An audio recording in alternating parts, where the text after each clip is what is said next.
Buenas noches, ¿cómo están? ¿Me pueden confirmar si me escuchan?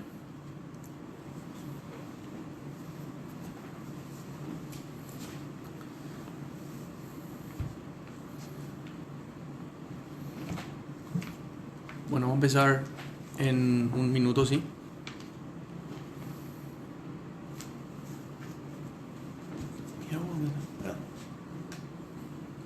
Estoy esperando un segundo más. También hay una persona.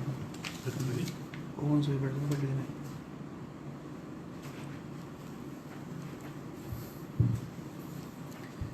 ¿Qué tal, Bernardo? ¿Qué tal, Cindy? ¿Qué tal, escuchan?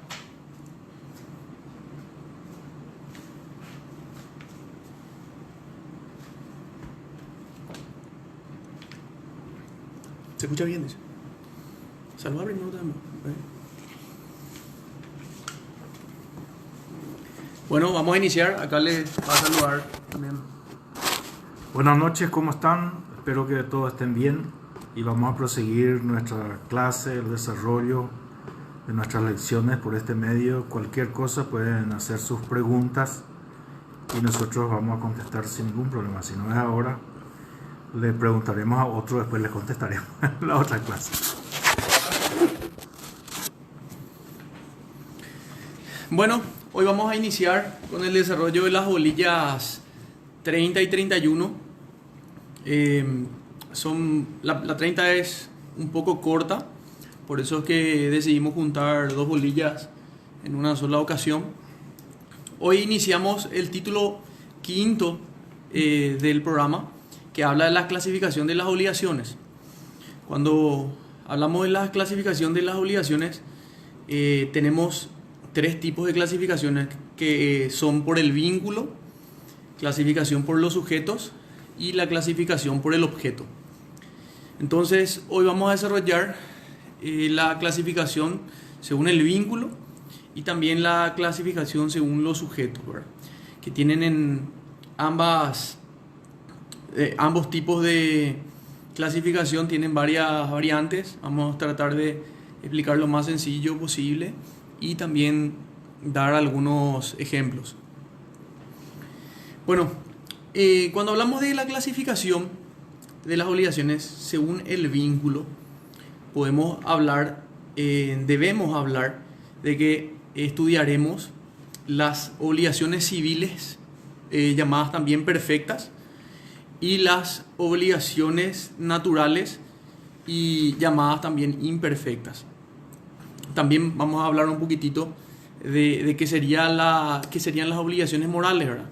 Y cuál es de repente la distinción o los parecidos con las obligaciones naturales. Bueno, entonces, al hablar de obligaciones civiles, también hago una pequeña aclaración. Se dice que es mejor decir en realidad que no es obligaciones por el vínculo, sino por la eficacia del vínculo. O sea, qué tan eficaz es el vínculo, sería la clasificación realmente de manera correcta. Entonces, la eficacia del vínculo civil o la eficacia del vínculo natural, o sea, civil o perfecto o natural o imperfecto. Y cuando hablamos de los vínculos civiles nos referimos a todas las obligaciones que tienen fuerza coercitiva, o sea, que pueden exigirse a la fuerza o que puede uno obligarle al otro a que se cumpla, ¿verdad? Que tiene una acción para poder reclamar ese derecho. Esa sería una obligación civil o perfecta. ¿Por qué perfecta? Porque finalmente nuestra materia en sí y todo el derecho de obligaciones, su fin finalmente es que uno pueda hacer cumplir un derecho que fue pactado o una obligación existente. Entonces, por eso se llama un vínculo civil perfecto.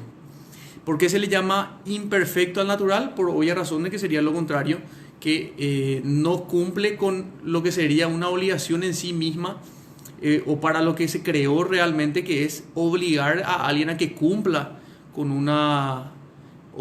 con algo debido. Bueno, cuando hablamos de las obligaciones naturales, se pueden llegar a confundir de repente con las obligaciones morales. Pero ¿cuál es la diferencia entre las obligaciones naturales y las obligaciones morales? Las obligaciones naturales o imperfectas son, cumple con todos los mismos requisitos o con toda la misma esencia que una obligación civil perfecta, pero con la única diferencia que no puede exigirse coercitivamente o que no puede obligarse a su cumplimiento. Cuando hablamos de obligaciones morales son obligaciones que nacen por lo que uno se siente constreñido a hacer, pero que no necesariamente tiene la estructura de una obligación natural o una obligación imperfecta. Entonces, ¿querés agregar algo por ahí? Después no. ¿Sí? Bueno, entonces básicamente esa es la diferencia. Sí se puede decir de que las obligaciones naturales o imperfectas forman parte de un tipo de una subespecie de obligación moral también. Es entendida como una obligación moral, pero no a la inversa. Una obligación moral no es una obligación natural o imperfecta. Entonces, cuando hablamos de que las obligaciones civiles imperfectas pueden ser coercitivas, entonces quiere decir que pueden ser demandadas, que uno puede iniciar una acción, que una acción puede iniciar un juicio para reclamar.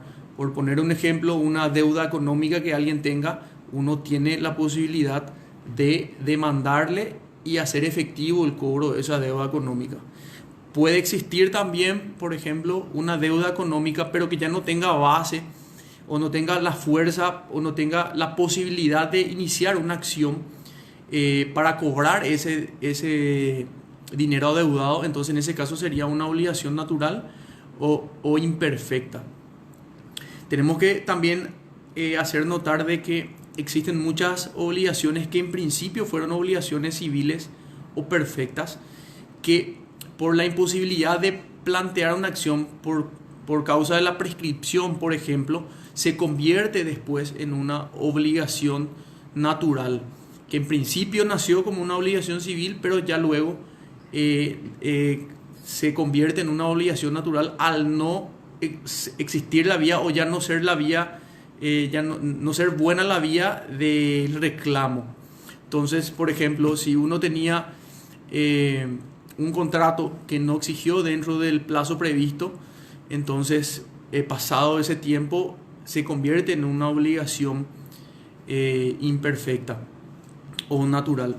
En estos casos es importante decir que si yo tenía un contrato, presenté fuera del plazo, prescribió por ende ya en teoría, pero la parte demandada no plantea la excepción de prescripción y continúa el juicio discutiendo, esto ya no puede ser resuelto de oficio por el juez. Esto es algo que tiene que la parte invocar. Por tanto, si uno no invocó la prescripción, se entiende que está renunciando tácitamente a esa prescripción. Por tanto, el resultado de esa sentencia igual va a tener fuerza coercitiva. O sea que uno, para hacer efectiva la prescripción, la parte demandada tiene que oponer esa excepción de prescripción y rechazada la demanda por esa prescripción, justamente a partir de ahí igual sigue persistiendo la obligación natural de que la otra parte pague. Entonces prácticamente ahí lo que estamos diciendo es que el deudor ya va a quedar en conciencia o en cabeza al deudor si éste desea pagar. En el hipotético caso que el doctor Bonifacio sea mi deudor, él plantea la prescripción, yo le demandé, plantea la prescripción, se hace lugar a la prescripción.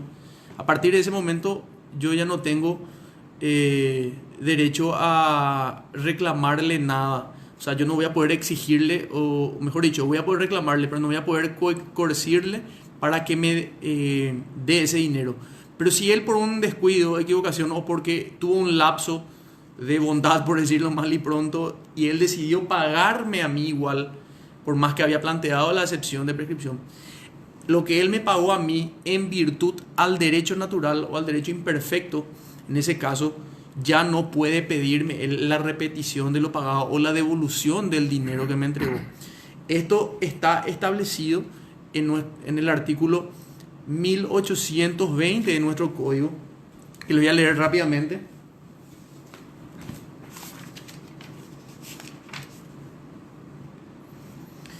no procede la repetición de lo pagado espontáneamente, cumpliendo deberes morales o sociales, salvo caso de incapacidad del pago. Tampoco procede la repetición de la prestación cumplida con la finalidad contraria a la ley o las buenas costumbres.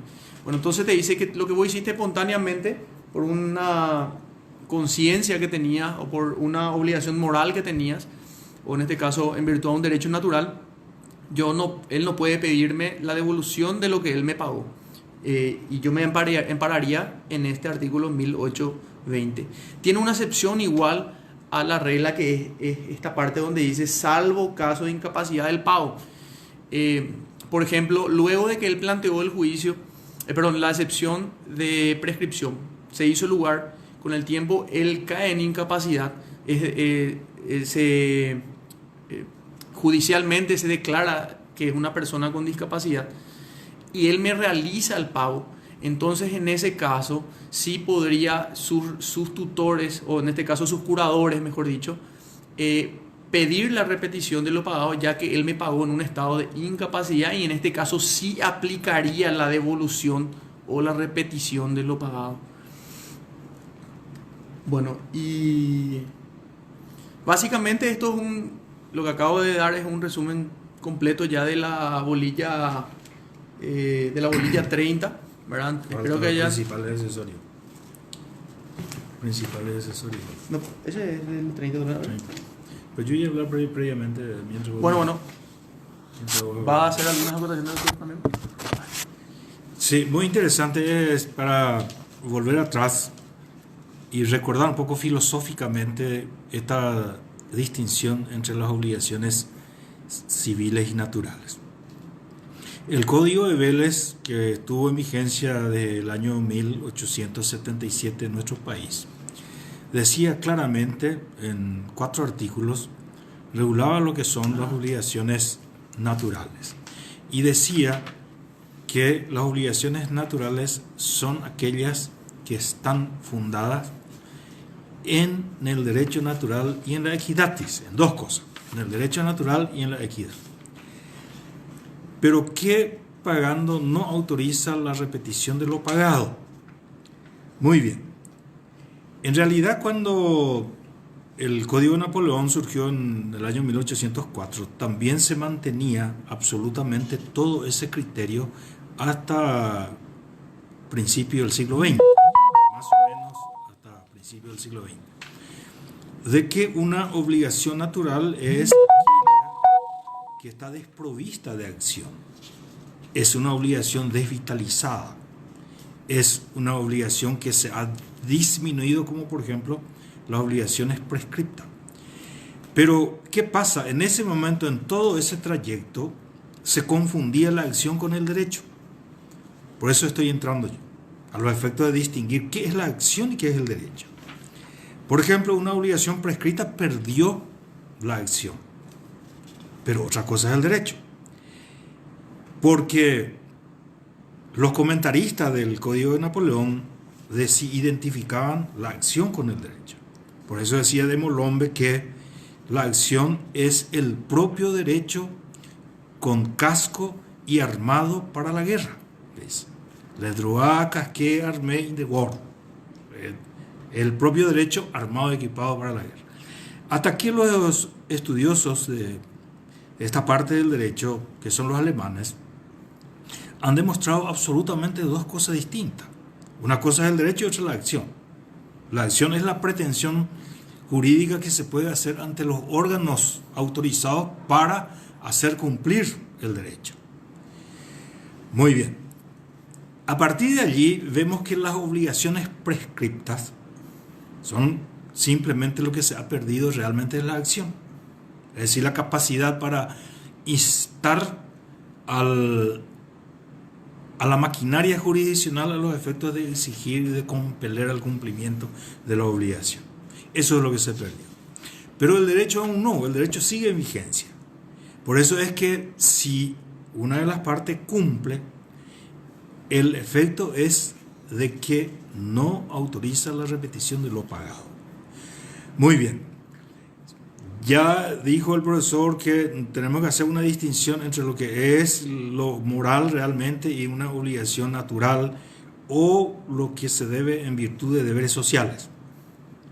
¿Por qué? Porque acá hay un ejemplo, el que da dinero al mendigo está cumpliendo simplemente un deber de altruismo y es simplemente moral.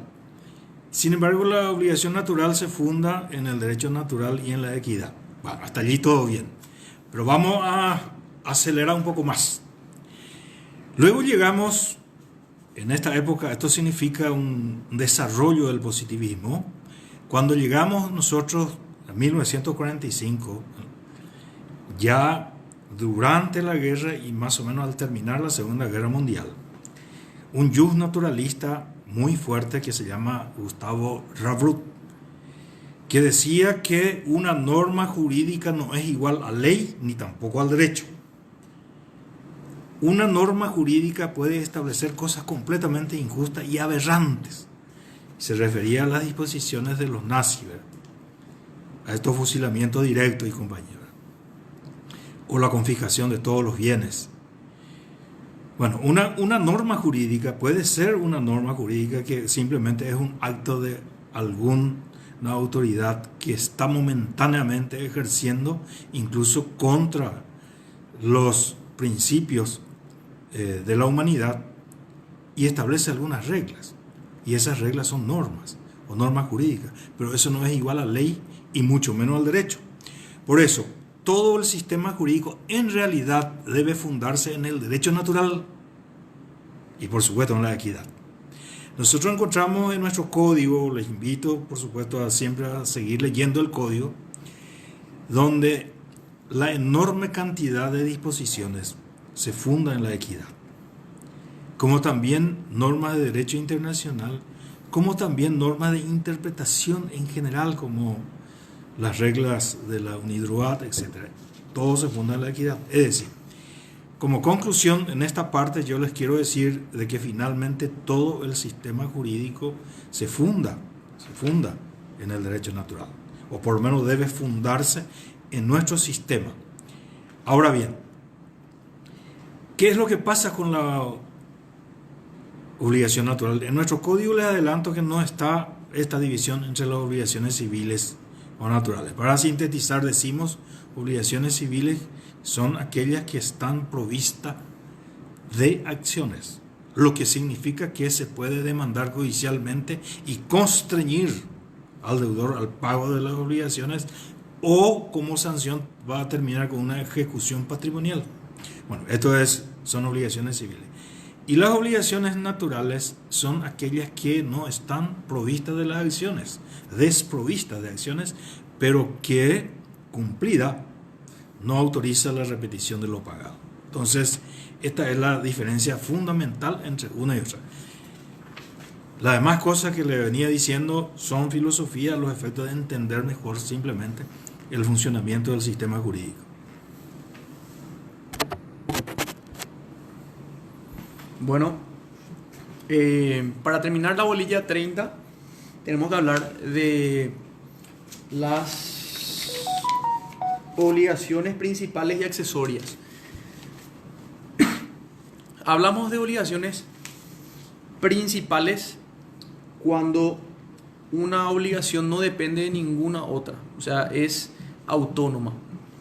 Hablamos de obligaciones accesorias cuando una obligación depende necesariamente de una obligación principal, o sea, no es autónoma o independiente. Por poner un ejemplo, cuando nosotros tenemos un contrato en el cual nosotros establecemos una cláusula penal, esa cláusula penal es una obligación accesoria, no es una obligación principal, ya que la obligación principal sería el objeto mismo para lo que el contrato nació. Entonces, básicamente ese es el resumen de en qué consiste una obligación accesoria y en qué consiste una obligación principal. Ahora tenemos que hablar de ciertos aspectos relevantes para ir entendiendo. Por ejemplo, las obligaciones accesorias pueden estar establecidas según el objeto o según el sujeto. O sea, que una obligación accesoria según el objeto sería algo accesorio o secundario que está ligado directamente al objeto de la obligación. Un ejemplo, si yo realizo un contrato de compra-venta y establezco como obligación accesoria la hipoteca, esto sería, como su nombre lo dice, una obligación accesoria que no es el del principal. Por tanto, si una vez que se extinga la obligación principal, también se extingue la accesoria. Esa es una característica esencial de las obligaciones accesorias. Una vez extinguida. Bueno, aparentemente se cortó. Continúo. Bueno, le estaba explicando de que una de las características fundamentales de las obligaciones accesorias es que si se extingue la principal, se extingue también la accesoria. Sin embargo, si se extingue la accesoria, no se extingue la principal, por ser justamente independiente, y no le puede hacer extinguir a la principal. Entonces, un acreedor incluso puede decidir levantar una hipoteca, pero no por esto se extingue la obligación principal, sino que va a pasar a ser simplemente un acreedor quirografario sin ninguna garantía real. Bueno, ese fue un ejemplo entonces de las obligaciones según el vínculo, cuando hablamos según el objeto, obligaciones accesorias según el objeto. Cuando hablamos de obligaciones accesorias según el sujeto, es algo que está vinculado a los sujetos justamente de la relación jurídica. Por ejemplo, cuando hablamos de un contrato de fianza, este contrato de fianza realmente es accesorio a un contrato principal, que sería, por ejemplo, el de mutuo o de cualquier otro tipo de obligación en la cual se haya establecido esta fianza. Entonces, si se extingue la obligación principal, ya sea el mutuo o cualquier otro tipo de contrato, se extingue también el contrato de fianza, porque depende de este. Ahora, si la fianza se extingue, no necesariamente se extingue la principal. Entonces, ahí va directamente el vínculo de la obligación accesoria, es referente al sujeto y no al objeto, como en el ejemplo anterior. Bueno, ¿algo más? Bueno, vamos a pasar ahora a la bolilla 31.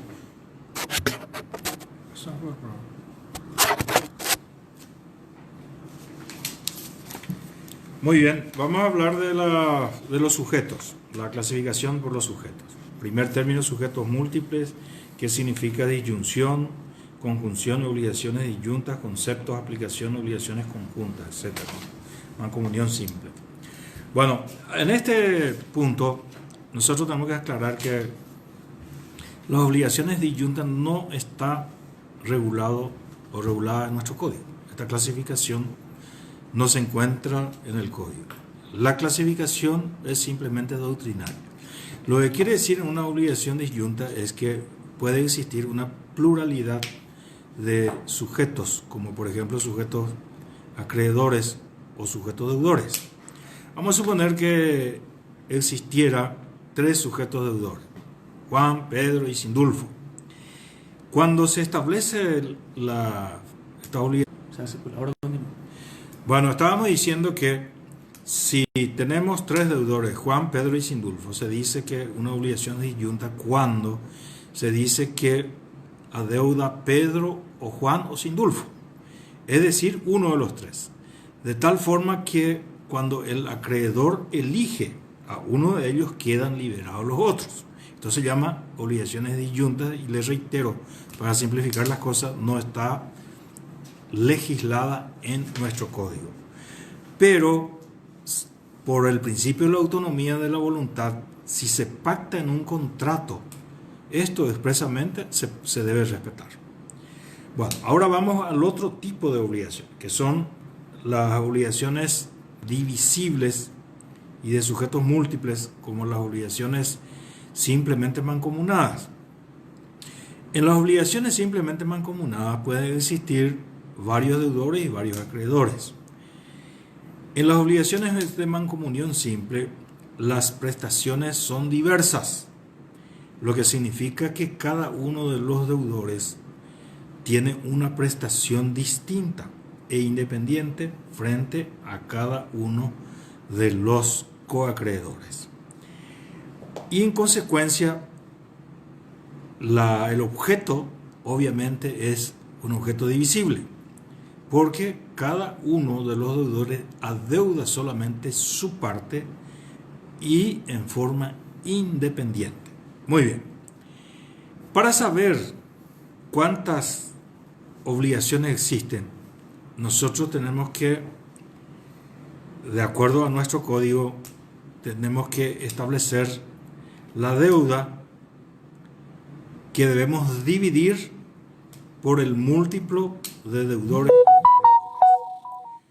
Muy bien, vamos a suponer que la deuda es de 10.000 guaraníes y hay 3 deudores y hay 3 acreedores. Decíamos que en las obligaciones mancomunadas teníamos que dividir la deuda por acreedores, por los múltiples, por el múltiplo de acreedores y deudores. Si había 3 deudores y 3 acreedores, obviamente el múltiplo significa 3 por 3, es decir, 9. Vamos a dividir 1000 dividido 9 y vamos a encontrar que es más o menos alrededor de 1300 y pico. Muy bien. Entonces nosotros vemos que en estos... Cuando termine eso. Sí. Entonces la deuda vamos a dividir por los múltiplos de deudores y acreedores. Entonces sabemos que hay 9 obligaciones, en consecuencia tenemos que dividir por 9 y ahí vamos a saber cuánto es la suma que adeuda cada uno de los deudores a cada uno de los acreedores. Entonces, si uno cae en insolvencia, los demás no es responsabilidad de los demás. Solamente cada uno de los acreedores se van a ver perjudicados. Si hay prescripción, tampoco eso beneficia a los demás, porque las prestaciones son independientes y cada uno es responsable por la parte que le corresponde. Se considera que se adeuda en partes iguales, salvo que en...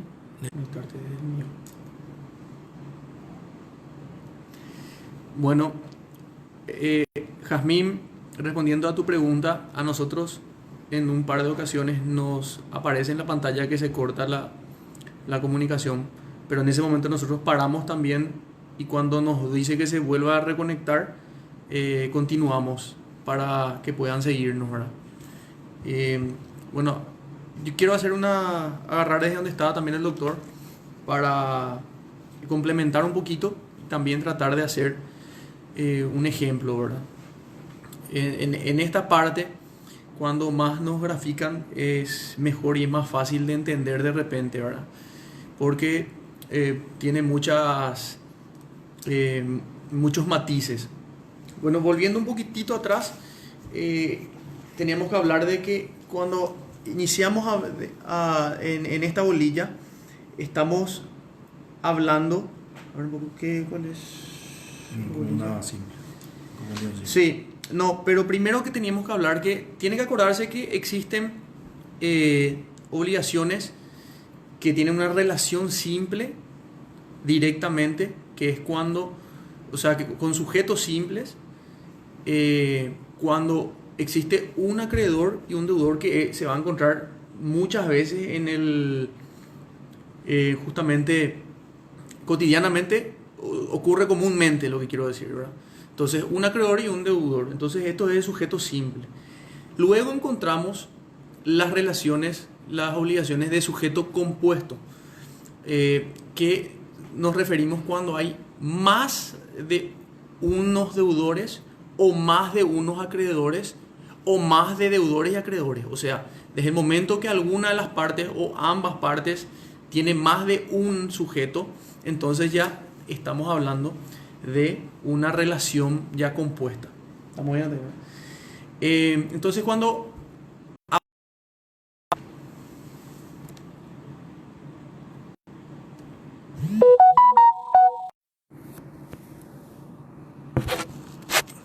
Bueno, disculpen, estaba arreglando algo.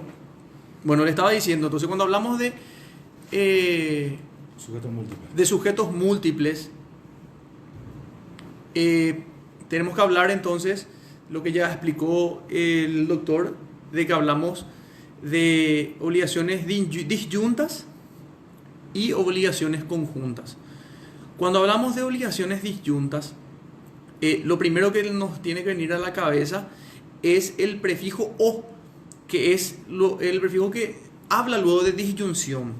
Es Pedro o Juan, o Marcos o Marcelo, ¿verdad? Y cuando hablamos de conjunto, entonces el prefijo que unifica o engloba es el prefijo y, que sería Pedro y Juan, Marcos y Marcelo. Entonces eso es la manera más fácil de distinguir lo que es disyunto de lo que es conjunto, que finalmente esto que es puramente lengua castellana también se aplica en las obligaciones, ¿verdad? Entonces, cuando hablamos de obligaciones disyuntas, como ya explicó el doctor Bonifacio, hablamos de una falsa pluralidad. ¿Por qué es una falsa pluralidad? Porque en realidad el acreedor o el deudor lo que tiene es la posibilidad de elegir A o B o C, pero una vez que le elige alguno, ya se le descarta a todo el resto. Entonces no es que existe múltiples o pluralidad de sujetos, sino hay una elección de sujeto entre una serie de sujetos, básicamente. Por eso es una falsa pluralidad. Ahora, yendo a las conjuntivas, tenemos entonces las mancomunadas simples y las mancomunadas solidarias, o se le llama solidarias nomás directamente. El doctor empezó a explicar las mancomunadas simples, y yo les quiero graficar. Miren un poquitito, por favor, la pantalla. Voy a dar la vuelta.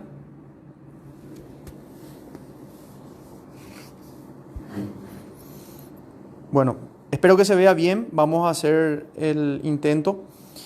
Si nosotros tenemos una deuda de 90.000 guaraníes, esa es la deuda total. Estamos hablando de que existen más de... para que sea la mancomunada simple, tiene que haber más de un sujeto en alguna de las partes o en ambas partes. Entonces vamos a iniciar con una de las partes. Va a haber un acreedor, acreedor 1. Y por otro lado van a haber deudor 1, deudor 2 y deudor 3. Bueno, entonces tenemos que el total de la deuda es 90.000, pero decimos de que como dijo el doctor, cada deudor le va a deber una parte de los 90.000 al A1 en este caso. Entonces sería el D3 le va a deber 30.000, el D2 le va a deber 30.000 y el D1 le va a deber 30.000, ¿verdad? Muy fácil. Entonces acá tenemos una manera sencilla. Ahora, si tenemos A1, A2, que serían los acreedores, y tenemos D1, D2 y D3, entonces sigue siendo 90.000 la deuda porque es lo que se contrajo. Entonces, el D2 le va a deber a A1 y a A2. El D2 le va a deber a A1 y a A2. Y el deudor 1 le va a deber al acreedor 1 y al acreedor 2. Entonces, cada uno va a seguir debiendo 30.000 guaraníes. 30.000 guaraníes. Pero en este caso, como él tiene dos acreedores, 15.000 tiene que ser para A1, 15.000 para A2, en el otro también 15.000 para uno, 15.000 para el otro. Entonces, el otro 15.000 para uno, 15.000 para el otro. El último ejemplo que voy a hacer es, hay tres acreedores y 3 deudores. Mismo procedimiento. Cada uno de los deudores le debe una parte a cada uno de los acreedores. Cada uno de los deudores una parte a cada uno de los acreedores. Entonces, lo que va a pasar es que cada uno le va a deber 10.000 al acreedor 1, 10.000 al acreedor 2 y 10.000 al acreedor 3. Entonces, eso sería una mancomunada simple. ¿Por qué es importante entender esta división? Porque en el caso de que, por ejemplo, D2 caiga en insolvencia, entonces automáticamente este no le va a poder pagar 10.000 a cada uno de los acreedores. Y esto no va a ser absorbido. No va a ser absorbido ni por el acreedor 1, ni por el deudor 1, ni por el deudor 3. Simplemente los acreedores van a recibir en igual proporción, van a recibir menos. ¿Por qué es importante entender esto? Porque si no hubiera sido de esta manera y podía cobrársele o podía pretender cobrársele a estos dos, o uno de los acreedores podría pretender cobrársele solamente al deudor más solvente y dejarle el menos solvente a otro. Entonces, esa es la explicación de por qué es de esta manera. Entonces, ese es el ejemplo de cómo funciona la mancomunada simple. Otra cuestión importante es que si acá en los 90.000 se hubiera establecido de que D1 va a pagar 60.000, el deudor 1 va a pagar 60.000 y los otros 30.000 van a pagar el 2 y el 3, se va a hacer de esa manera. O sea, si se establece en el documento, si se establece originario de la obligación, se puede hacer una distinción o una proporción diferente. Si no dice nada, como dice el doctor, se hacen partes iguales. Otra cuestión importante es que pueden tener fechas de vencimiento diferentes. Por ejemplo, el D1 puede tener una fecha de vencimiento de marzo, el D2 puede tener de abril y el D3 de septiembre. Y no por el hecho de que uno de ellos entre en mora o le llegue la fecha de cumplimiento, quiere decir que a los otros dos les va a afectar. Y lo mismo también lo que explicó recién el doctor de la prescripción. Bueno, ahora dejo que siga otra vez el doctor. ¿Está bien? ¿Verdad? Bueno, todas estas rayas que vieron, si pudieron ver, son las obligaciones. Por eso el Código de Vélez decía que en la obligación simplemente mancomunada existen la cantidad de tanto en cuantos deudores y acreedores hayan, que es la definición también nuestra, que dice que la deuda se divide por el múltiplo de acreedores y deudores. Se dieron cuenta la cantidad de obligaciones que existen. Por ejemplo, donde hay 2 deudores o hay 3 deudores y 2 acreedores, ustedes tienen que multiplicar 3 por 2 es 6. Y van a dividir 90.000 dividido 6 y le va a dar 15.000. Ya sabe, así matemáticamente muy fácil.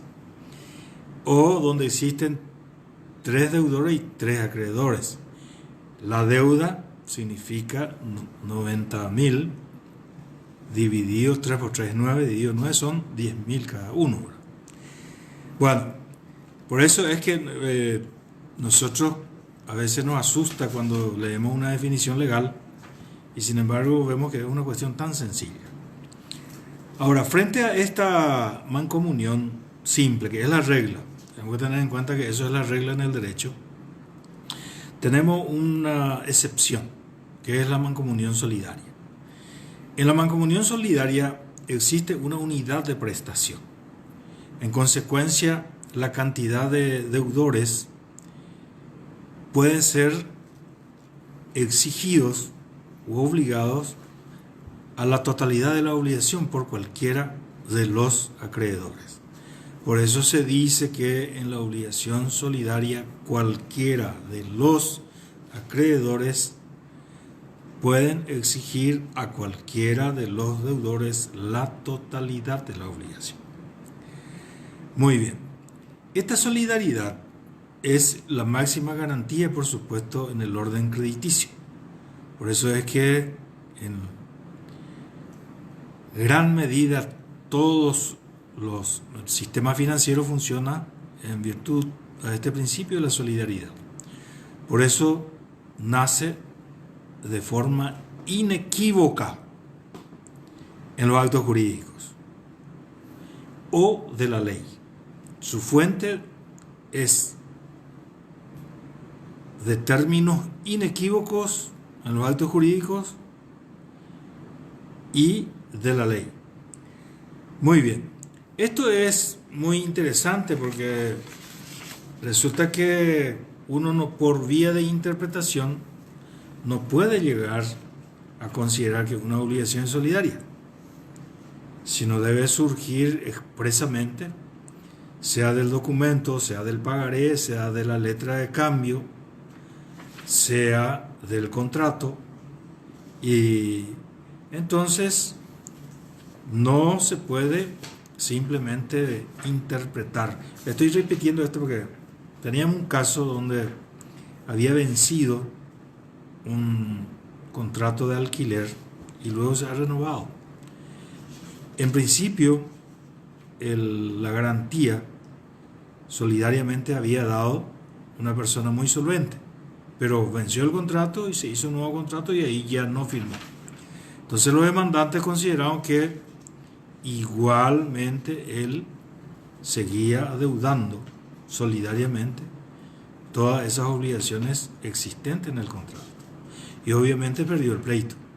¿Por qué? Porque las obligaciones deben surgir de términos inequívocos de los actos jurídicos, no por vía de interpretación. Bueno, esta solidaridad que puede nacer de la ley, nosotros tenemos como un ejemplo muy claro las obligaciones que surgen de los hechos ilícitos. Todos los actos ilícitos, los participantes son responsables solidariamente, absolutamente en todo.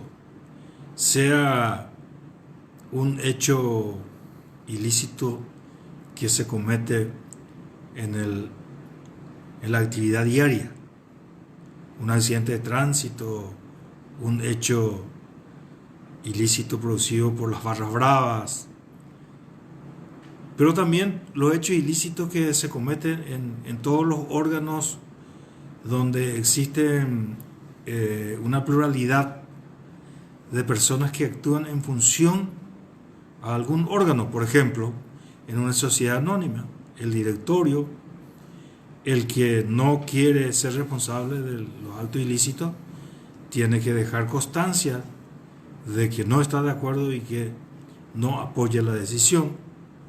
Así también ocurre en los bancos, en las financieras, también incluso en el Parlamento. Es decir, en todo el derecho público y el derecho privado existe la solidaridad por los actos ilícitos. Entonces, hablamos de que en las obligaciones donde tenemos sujetos múltiples y existe una obligación solidaria que nace de los actos ilícitos por voluntad de la ley. Bueno, hay algunas preguntas notablemente de examen, ¿verdad? Y que trata de la solidaridad activa y la solidaridad pasiva. Una de las preguntas es si quién puede crear, cuál es la fuente de creación de la solidaridad pasiva. La ley y la voluntad de las partes en los actos jurídicos en términos inequívocos. ¿Y cuál es la fuente de la solidaridad activa? De la solidaridad activa solamente la voluntad de las partes, no de la ley. Muy bien. ¿Qué pasa con la solidaridad en su manejo? Como que hay una unidad de prestación. Cualquiera de los actos que realiza el deudor, como por ejemplo el pago, entonces se produce un fenómeno jurídico que se le llaman Se le llama doctrinariamente la propagación. La propagación significa que se extingue la obligación tanto para los codeudores como para los coacreedores. Padre. Y después, ¿qué ocurre después? El deudor que pagó tiene la acción de regreso contra los demás codeudores. A eso le llaman también principio de participación. También una denominación doctrinaria. Pero lo más interesante y es importante que ustedes deben conocer es que la acción de regreso significa que aquel deudor que ha efectuado el pago y extinguido la obligación tiene el derecho de regresar contra los codeudores en la proporción que le corresponde. Y ahí volvemos al principio de la obligación simplemente mancomunada, que si no está establecido el monto que corresponde a cada uno de ellos, entonces se presume que la obligación es en parte igual o en partes iguales. Muy bien. Ahora bien, si vemos por el otro lado, la forma de extinción. Todos los modos de extinción de las obligaciones como el pago, la compensación, la prescripción, la remisión de deuda, y todos ellos son medios de extinción de las obligaciones, que si plantea uno de los codeudores y se hace lugar a ese planteamiento, se extingue la obligación. Son los modos de extinción de la obligación. Ahora, si existe una defensa personal, como el caso de una remisión de deuda de carácter personal, en ese caso la solidaridad continúa con los otros, pero con la deducción de la parte que corresponde al sujeto remitido. Muy bien, acá hay una cuestión de discusión doctrinaria, al cual no vamos a entrar porque un sector importante de la doctrina dice que no existe una unidad de vínculos, sino simplemente hay una unidad de prestación, porque el código autoriza a que uno de los coacreedores o codeudores pueda hacer con condición suspensiva o con un plazo distinto. Entonces implica que existen varias relaciones jurídicas de por medio, pero les puedo asegurar que la mayoría de los autores argentinos sostienen que existe una unidad de prestación y una pluralidad de relaciones intersubjetivas, es decir, una pluralidad de obligaciones. Sin embargo, los autores tradicionales, leyéndole a De Gasperi, leyéndole a Silva Alonso, los autores franceses, sostienen que existe una unidad de vínculo, porque no importa que unos de los deudores tengan una condición suspensiva, o sea, incapaz o lo que fuese, porque el pago realizado por uno de ellos rompe el vínculo, independientemente de que rompe definitivamente el vínculo. Por eso se dice que hay unidad de vínculo, pero como es un tema de discusión doctrinaria, para ustedes basta con mencionar simplemente, no le vamos a pedir que ustedes digan cómo es realmente. Bueno, le voy a dejar para que voy a terminar con las indivisibles. ¿Por qué son indivisibles? Ese es de objeto indivisible, simplemente porque no es susceptible de un cumplimiento parcial, ni tampoco de fraccionar el objeto. Por eso es cuando yo debo un caballo, o nosotros debemos con nuestros compañeros un caballo, no se puede cumplir parcialmente. No podemos entregar la cola y otro la cabeza y otro el cuerpo, etc. No. El objeto de la obligación no es susceptible de cumplimiento parcial o no es susceptible de fraccionamiento. Es por el objeto. Pero si esto se convierte en otro tipo de obligación, entonces sí, ahí se convierte en una obligación de mancomunión simple o simplemente mancomunada, donde todos los deudores adeudarán en partes iguales.